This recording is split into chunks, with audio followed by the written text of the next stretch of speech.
Le 32e sommet ordinaire des chefs d'État et de gouvernement africains se tient du 10 au 11 février au siège de l'Union africaine à Addis Abeba. Le thème de cette année est intitulé « Réfugiés, rapatriés et personnes déplacées internes vers des solutions durables aux déplacements forcés en Afrique ». Selon des recherches récentes, 80% de la migration sur le continent africain est intra-africaine.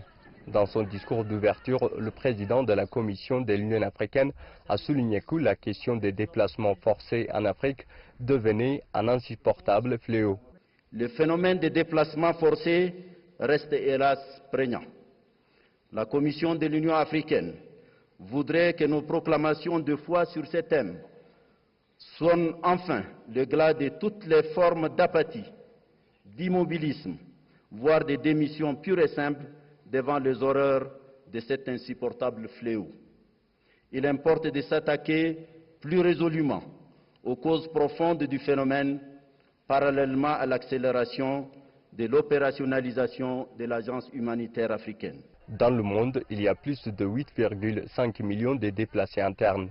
L'Union africaine estime que le nombre de déplacés internes en Afrique a dépassé 6 millions et que ce chiffre augmente en raison des conflits et des effets du changement climatique. Au centre des discussions du sommet des chefs d'État et de gouvernement africains était aussi la zone de libre-échange en Afrique. À cet égard, le président de la Commission a indiqué des progrès dans la ratification de la zone de libre-échange. L'année 2018 a connu des progrès indéniables sur le front de nos projets phares.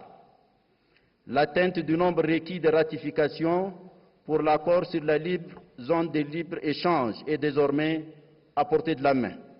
Au sommet, l'Égypte a pris la présidence de l'Union africaine pour l'année 2019 en remplaçant le Rwanda. Dans son discours, le président égyptien Abdel Fattah al-Sisi a affirmé que l'intégration économique, la paix et la sécurité en Afrique seraient les priorités de la présidence égyptienne. Le sommet a également vu la présence du directeur général de l'Organisation mondiale de la santé, le secrétaire général de l'Organisation des Nations Unies, le président de la FIFA ainsi que le milliardaire américain Bill Gates. Zunab Halefom, CGTN français, Addis Abeba, au siège de l'Union africaine.